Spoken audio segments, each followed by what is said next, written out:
हाल फिलहाल का घटना है, एक नक्सली का इंटरव्यू लिया था। जैसे आप कहते हैं कि जेएनयू को लोग नकारात्मक दृष्टिकोण से देखते हैं, तो हम भी हमारे जो झारखंड को है, लोग अगर कोई विरोध की आवाज गूंजे, अगर जल जमीन जंगल की बात करें तो नक्सली कहा जाता है।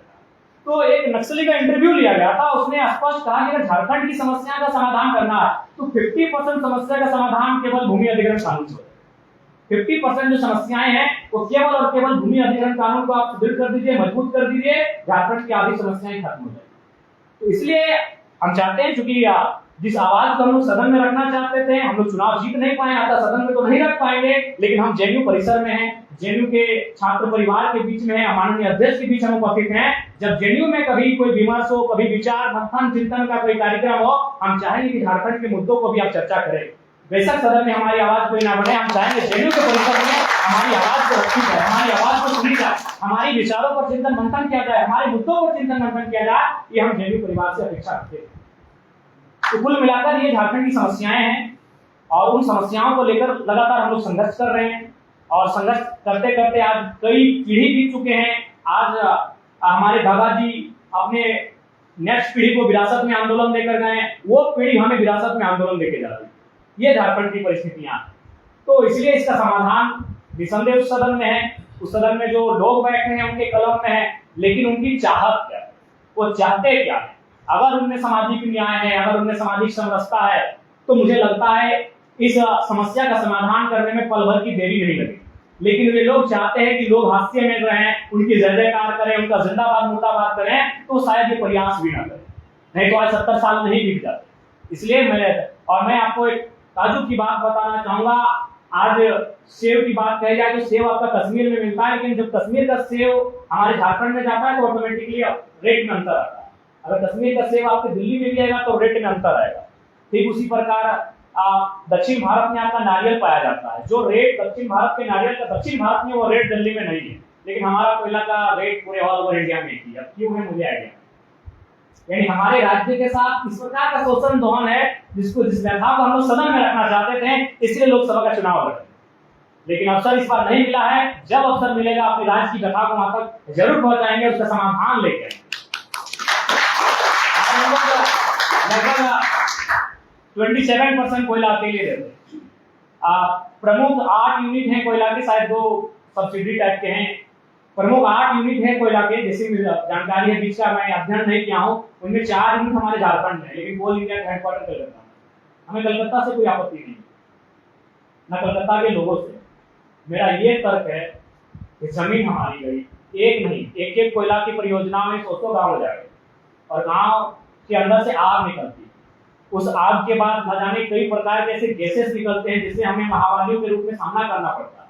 हम गांव से बेदखल हो गए, अपनी जमीन से बेदखल हो गए, हम अपने पूर्वजों की संपत्ति धान और गेहूं से बेदखल हो गए। तो मेरा मानना है, जब बेदखल हमारा हुआ है, उस जमीन के नीचे कत्लेआम हमारा हुआ है, तो अगर कोल इंडिया का हेडक्वार्टर कलकत्ता न हो के हमारे झारखंड के धनबाद बोकारो में होता, तो हमारी समस्याओं का समाधान तो भी हम समस्याओं का समाधान लेके वहां पहुंचते। तो मतलब कह सकते हैं यही नहीं। और चूंकि हम लोग मान के चलिए स्टूडेंट है, हो सके आपके बीच जब हम इन बातों को रख रहे हैं तो आपको भी लगेगा कि हम केवल सुना रहे हैं। जी नहीं, हमारी कुछ दिन पूर्व बात एक नागपुर में कार्यरत डायरेक्टर से हो रही, जो खनन के डायरेक्टर है, उन्होंने भी इसी बात का तर्क दिया कि पता नहीं यार झारखंड के साथ ऐसा क्यों होता है। हम लोग महाराष्ट्र में WCL वेस्टर्न कोलफील्ड लिमिटेड के तहत 75 लोगों को नौकरी देने का काम किया, फिर उनका जमीन अधिग्रहण किया। लेकिन हमारे यहाँ पहले जमीन मैंने ताकत से लिया जाता है, जैसे ईस्ट इंडिया कंपनी का शासन था। झारखंड में आप उसी शासन को देख सकते हैं, अगर आप करीब से देखना चाहते हैं। जिलों के, राज्य के, तो वहाँ के छात्रों के तमन्ना होती है कि हमारा भी नामांकन जेएनयू में, क्योंकि काफी कम दर में यहाँ से लोग PhD करते हैं। और जब जेएनयू आने के बाद वो तमाम बात के स्रोतों के माध्यम से भी जानकारी मिलती है कि लगातार यहाँ के जो फंड है, यहाँ का जो अनुदान है, उसमें कटौती किया जाता है। तो मुझे एक छोटी सी मैंने बचपन में कहानी पढ़ी, उस कहानी को मैं दोहराना चाहूंगा। एक राजा हुआ करते थे, उस राजा के एक अंधा व्यक्ति उनके राज्य में रहा करता था। तो अंधा व्यक्ति, जाहिर सी बात होता, कुछ काम धाम होता नहीं था, तो अंधा व्यक्ति राजा को बहुत अच्छा से भोजन कराते थे, अंडा मीट मछली खिलाते थे, मिठाई वगैरह। और वो चौक चौराहे में बैठता था, वो चाय की दुकान में बैठता था, पान की दुकान में बैठता था, लोगों से भी चर्चा करता था कि राजा जी बहुत अच्छे है, क्योंकि फ्री में उनको खाना मिलता था। तो एक दिन राजा जी को पता चला कि भाई ये तो अंधा बहुत अच्छा व्यक्ति है, ये जहाँ भी बैठता है, फल की दुकान में, चाय की दुकान में, पान की दुकान में, किसी नाश्ते की दुकान में, किसी कपड़े की दुकान में, तो मेरी चर्चा करता है, मेरी तारीफ करता है। तो ऐसा क्यों ना हो कि इसकी आंखों का इलाज कर दिया जाए। तो फिर एस्टिमेट बनाया जाता है, मंत्री को बुलाया जाता है और कहा जाता है कि इसकी आंखों का इलाज किया जाए। तो मंत्री से रोकते हैं कि राजा साहब खबरदार, अगर आप चाहते हैं तो बकायदा इसकी खुराकी में बढ़ोतरी कर दी जाए। अगर इसको आप 2 अंडा खिलाते हैं तो 4 अंडा खिलाइए, क्योंकि अगर इसकी आंखों का इलाज होगा तो ये सबसे पहले आपकी कृत्यों को देखेगा और ये पहला ऑब्जेक्शन ये बंदा खुद करेगा। इसलिए अच्छा है आप इसको अंधा ही रखें, बल्कि इसकी खुराक को डबल करें। तो यही आज हमारे राजनेताओं का, सत्ताधीशों का उद्देश्य है कि शिक्षा का जीएसटी कितना होगा 18% और उसको सोना खरीदना 3% में हो जाएगा। क्योंकि कोई नहीं चाहता कि सत्ता से सवाल करे, कोई नहीं चाहता इलेक्ट्रल बॉन्ड पे सवाल करे, कोई नहीं चाहता पीएम केयर फंड पर सवाल करे, कोई नहीं चाहता कि आज जिस प्रकार हमारा देश क्रोनिक कैपिटलिज्म की ओर बढ़ रहा है उससे हटकर हम एक ऐसी व्यवस्था को कायम करें जहां अमीर और गरीबों के बीच अंतर ना। इन विषयों पर कोई सुनना नहीं चाहता है। तो लिहाजा आज जेएनयू के सामने जो समस्या आई है, तो मेरा यही मानना है कि कहीं ना कहीं जो अगर सवाल कहीं पूछता है तो जेएनयू से पूछता है। इसलिए आज सरकारों की नजर यहाँ के प्रति नकारात्मक रही है। लेकिन मुझे आशा है इस नकारात्मक वातावरण में भी जेएनयू के संबल छात्र, जेएनयू के विचारवान छात्र इस देश को एक नई दिशा देने का कार्य करेंगे। मेरा परिचय है जयराम कुमार महतो।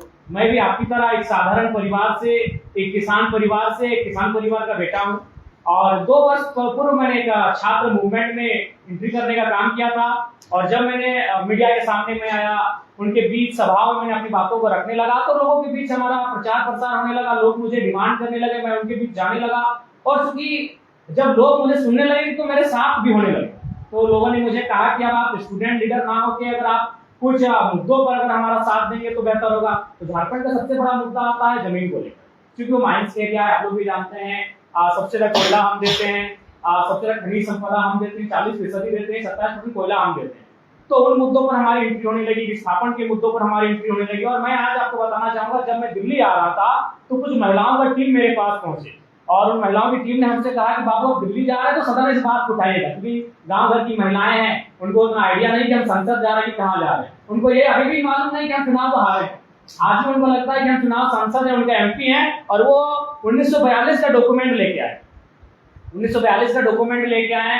ये सिंदरी विधानसभा का मामला है, ये एफसीआई हर्ल का मामला है, जहां 1942 के आसपास उनका जमीन का अधिग्रहण किया गया है। उनको ना आज तक मुआवजा मिला है, ना आज तक नियोजन मिल पाया है, आज भी लोग चक्कर काट रहे हैं।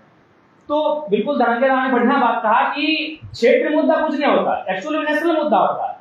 जमीन अधिग्रहण का विषय नेशनल है, माइंस का विषय नेशनल है, लेकिन उन विषयों को जो नेशनल इश्यू होते हैं, जो नेशनल का विमर्श होता है, वहां स्थान नहीं मिल पाता, जिस कारण आज हमारे राज्य की दशा है और हमारा राज्य लगातार उपेक्षित हो रहा है।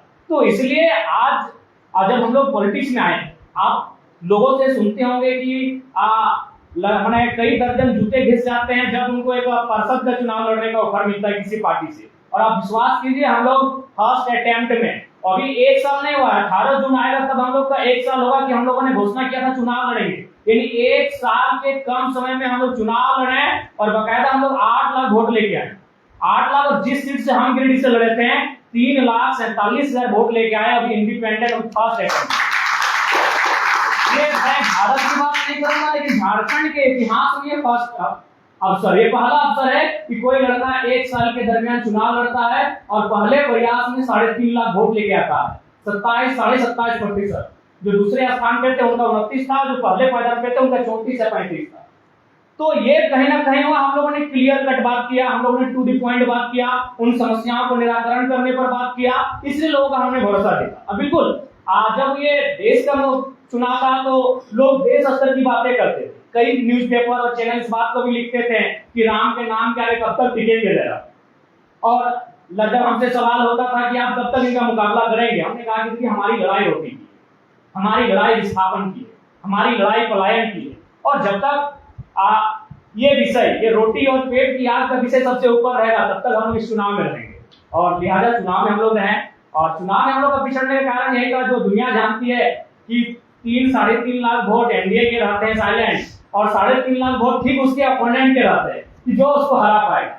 वो अच्छा हो बुरा हो कोई मतलब नहीं, एनडीए का प्रत्याशी हो अच्छा हो बुरा हो कोई मतलब नहीं, उसकी विचारधारा कैसी हो, वो आपराधिक मामला हो, वो अच्छा है कि नहीं, कोई मामला नहीं, दोनों का 3.5 लाख साइलेंट वोटर होता है। उस भीड़ में एंट्री करना, और हम लोग अपने आप को पार्टी का जो रजिस्ट्रेशन हमारा हुआ था वो भी अभी नहीं हुआ, हमारा पार्टी का रजिस्ट्रेशन हुआ है ना, हमें अभी सिंबल अलॉटमेंट हुआ है।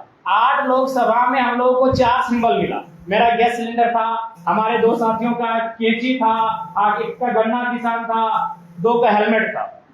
तो उन परिस्थितियों के बाद भी हम लोग लगभग 8 लाख वोट 8 लोकसभा से एवरेज 1 लाख मान सकते हैं, हम एक लोकसभा से लेकर आए, जो कि मतलब आसान काम नहीं होता। तो इसलिए ये चीजें हम लोग इसलिए हासिल कर पाए कि राज्यवासियों को हम लोगों ने विश्वास दिलाया कि आपके नेता जब चुन के जाएंगे, आपके वोट से चुन के जाएंगे तो आपके जैसे हो। जैसे जब हम काम करते हैं, अच्छी सैलरी आके हम और टी शर्ट में आके हमें एक शर्ट लेकर आए, जींस लेकर आए, बोला नहीं तो आपको एंट्री नहीं मिलेगा। हम बोले नहीं, हम जनता के लीडर हैं, मेरी जनता जो अफोर्ड कर पाएगी हम उसी ड्रेस में आएंगे, अगर एंट्री नहीं मिलेगा हम झारखंड वापस चले जाएंगे, लेकिन हम अपने व्यवहार में किसी प्रकार का परिवर्तन नहीं करने वाले हैं। तो जनता को हम लोगों ने ये संदेश दिया कि आपका वोट है, क्योंकि जब तारीख थी वो 25 मई का तारीख था, 44 डिग्री का टेम्परेचर था, आप झुलसते में वोट देंगे और जो आपके बीच चुनाव जीत के जाएगा वो ऐसी के कमरे में जाकर भाग से बैठेगा तो आपका लीडर नहीं है। इसलिए आप अगर हम चुन रहे हैं तो आप विश्वास जताइए, हम आपके जैसे हैं और आपके जैसे बन के रहेंगे। और आपको ये भी मैं बताना चाहूंगा कि 2200 बूथ आता है, उसमें हम लोगों ने मात्र 1200 से 1400 बूथ में एजेंट रखा था। 1000 बूथ में हमारा एजेंट भी नहीं था। 1 रुपया हम लोगों ने बूथ खर्च के नाम पर किसी को नहीं दिया था कि 1 रुपया आप बूथ खर्च के नाम पे ले लीजिए, कुछ भी हम लोग नहीं दिए थे। बस हमने इतना कहा था कि अगर हम लोग चुनाव जीत जाएंगे तो अपनी 75% सैलरी जनता को डोनेट करें। हमने ये कहा था कि अगर हम लोग चुनाव जीत जाएंगे तो बाकी जो नेता हैं वो क्या करते हैं, पहले चुनाव जीतते हैं और सबसे पहले अपना जमीन लेते हैं। और मेरा भी मानना है कि आज के दौर में इंसान की सबसे अहम संपत्ति जमीन का टुकड़ा होता है, क्योंकि एक इंजीनियर गारंटी नहीं लेगा कि उसका बेटा इंजीनियर बनेगा। आज जो भाई लोग जेएनयू पढ़ते हैं, जो बहन लोग जेएनयू पढ़ते हैं, वो भी गारंटी नहीं लेगी उनका बच्चा जेएनयू में ही पढ़ेगा। जो डॉक्टर है वो गारंटी नहीं लेगा कि उसका बच्चा डॉक्टर बनेगा, लेकिन किसान गारंटी लेगा कि उसके पास खेत सलामत रहेगा, उसका बेटा खेती करके जीविका उत्पादन करेगा। तो इसलिए मैंने स्पष्ट कहा कि हम लोग अपने क्षेत्र के बाहर कहीं एक जमीन नहीं। आज हमारे झारखंड या फिर बाकी जो स्टेट के लीडर आप भी देखते हो, ये फार्म हाउस इनका है, यहाँ से इतना दूरी तक 100 किलोमीटर तक, 10 किलोमीटर तक यहाँ इनका साम्राज्य। तो हमने जनता पे विश्वास दिलाया कि अगर आपके लीडर हैं तो हमारा सारा चीज दिनचर्या आपके जैसा, हम आपसे अलग कैसे हो सकते हैं। अगर हमें आपसे अलग जरा सा भी क्वालिटी है तो फिर आप अपना वोट मत दीजिए, हम आपके लीडर नहीं हो सकते। तो कुल मिलाकर एक झारखंड की धरती से एक सुंदर मैसेज आया है और उस मैसेज को हम लोग 4-5 महीने बाद विधानसभा के चुनाव है वहां हम लोग लेकर जाएंगे। और सबसे महत्वपूर्ण जो पैसे का बात आता है, जो हमेशा चैलेंज आता है पॉलिटिक्स में, वो चैलेंज हमारे झारखंड में सब्जियों को बाजार में बेचकर हम लोग एकत्रित करेंगे, शायद 10 से 15 लाख रुपया यानी विधानसभा की तैयारी हमारी अभी से हो चुकी है। तो सबसे महत्वपूर्ण चीज है कि आप जनता को विश्वास में कैसे लेते हैं, क्या उनके विश्वासों में ढल पाते हैं कि नहीं। और हम लोग पूरा 2 साल जो हम लोग का बिता उनके विश्वासों को हमने जीतने का काम किया। आज हम लोग जब चुनाव था लगभग 4 बजे 5 बजे सुबह तक हम लोग सभाएं करते थे, 7 बजे उठ के फिर चले जाते थे और हम लोग इस प्रकार से स्ट्रगल किए कि जनता को लगा कि हाँ ये बच्चे झूठ नहीं कह रहे हैं, जो ये बच्चे हमारे बीच आए हैं ये बदलने वाले लोगों में से नहीं हो। निसंदेह हमें जब हम लोग अपना ग्रोथ होने लगा तो दोनों राजनीतिक दलों ने हमें ऊपर किया, इंडिया गठबंधन में भी और एनडीए गठबंधन में भी, क्या हमारे टिकट से लोकसभा का चुनाव लड़ेगा, आपको लड़ना ही है। तो हम लोगों ने स्पष्ट कहा कि देखिए आप दिल्ली में बैठ के झारखंड को नहीं देख सकते, आप दिल्ली में बैठकर हमारे झारखंड को नहीं देख सकते हैं, अतः हम झारखंड की आइडेंटिटी के साथ आपके दिल्ली में प्रवेश करेंगे और दिल्ली में बैठकर आपसे सवाल करेंगे कि हमने 40% आपको खनिज दिया, बदले में आपने 40 मिनट का मीटिंग झारखंड के पीएम में। तो आज इसलिए उनको हम लोगों ने दरकिनार किया, उन राजनीतिक दलों को दरकिनार किया कि हम लोग जैसा भी होगा, क्योंकि हमारी जो ये राजनीति है वो चुनाव के हार जीत से ऊपर, चुनाव के हार जीत से बियॉन्ड की हम लोग राजनीति करने जा रहे हैं। हम लोग जहां से छोड़ के जाएंगे हमारी आने वाली पीढ़ी उसको वहां से स्टार्ट करेगी। लेकिन आज अगर हम लोग अपने सिद्धांतों से समझौता करेंगे, आज अगर हम लोग अपने उद्देश्यों से समझौता करेंगे तो फिर हमारी आने वाली पीढ़ी के पास जनता के बीच खड़ा होने का अवसर नहीं मिल पाएगा, वो जनता उन पर विश्वास नहीं कर पाएगी। तो हम लोगों ने प्राथमिकता दिया जनता के विश्वास को, हमने प्राथमिकता दिया कि जनता ने जो हम पर भरोसा जताया है वो जिंदा है। तो कुल मिलाकर ये लोकसभा का चुनाव काफी हम लोग के लिए सीखने के लायक रहा।